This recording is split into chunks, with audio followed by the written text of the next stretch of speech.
Friends, మనం ఈరోజు మంచి విషయం తెలుసుకుందామండి. ఒకటి ఆయుర్వేదిక్ టిప్స్. ఏంటి మనము అసలు ఇక్కడ మనం తెలుసుకోవాల్సింది ఏమిటంటే, అడవిలో ఇప్ప చెట్లు ఉంటాయి. ఇప్ప చెట్లు అన్ని రకాల చెట్లలాగా అదొకటి ఇప్ప చెట్టు. దాని చెక్క పెడుసుగా ఉంటుంది, ఇట్లా కొడితే బిచ్చలాగా వెళ్తుంది. చాలా తక్కువ వాటి సంఖ్య అడవులలో. ఈ రోజుల్లో చాలా అంతరించిపోయినాయి, కానీ అక్కడక్కడ కొన్ని ఉన్నాయి. ఇప్ప చెట్టు దాని యొక్క పూలు వస్తుంటాయి. ఇప్ప పువ్వులు. ఈ పూలు చాలామందికి తెలుసో లేదో నాకు అంత ఐడియా లేదు, కానీ అడవులలో ఉంటాయి. ఈ రోజుల్లో మంచి మంచి జంగళ్ళలో ఉన్నాయి, అడవులలో ఉన్నాయి. అయితే ఈ ఇప్ప పువ్వులను నేచురల్గా, అంటే ఎట్లా ఉన్న పూలను అట్లా తినడం అంటే ఆయుర్వేదం. ఓకేనండి, ఎట్లా ఉన్న పూలను అలా తినడం ఆయుర్వేదం.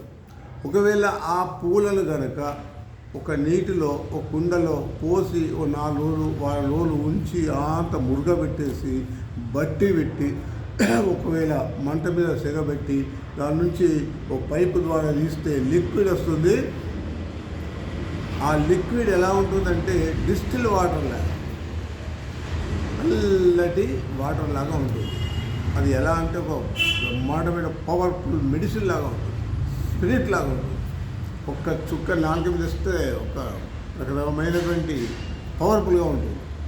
అది కనుక తింటే, అది అందులో నుంచే వెళ్ళింది కదా, మరి దాన్ని తింటే ఏమవుతుంది అని అంటే ఇక మనకు అనారోగ్యానికి దారిస్తుంది, నిషాగా మార్చేస్తుంది, బాగా నిషా వస్తుంది.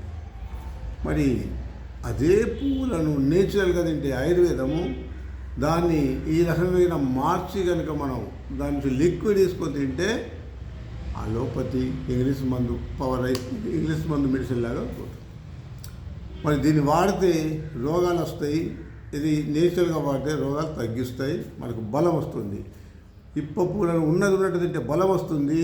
ఒకవేళ దీన్ని ఈ రకంగా మార్చి కనుక లిక్విడ్ తాగలిగితే నిషా వస్తుంది, ఆనందం వస్తుంది, రోగాలు వస్తున్నాయి, రోగాలను తీసేస్తుంది, బలాన్ని తీసేస్తుంది, సర్వనాశనం చేస్తుంది.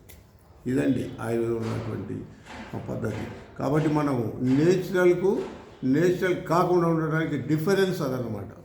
అంటే దీని అర్థం ఏంటంటే మనం నేచురల్ని ఉపయోగించడమే ఇంపార్టెంట్. దాన్ని మాడిఫైడ్ చేసి చేసి తీసుకున్న దానివల్ల మనకు ఇబ్బంది ఏర్పడుతుంది అని మనం అర్థం చేసుకోవాల్సింది ఉన్నది. ఓకేనండి, నెక్స్ట్ వీడియోలో మళ్ళీ మేము ముందుకు వస్తాం. ఆయుర్వేదిక్ టిప్స్, ఆయుర్వేదిక్ టిప్స్ ద్వారా నేను మళ్ళీ మేము ముందుకు వస్తాను మంచి వీడియోతో. ఓకేనండి, రైట్.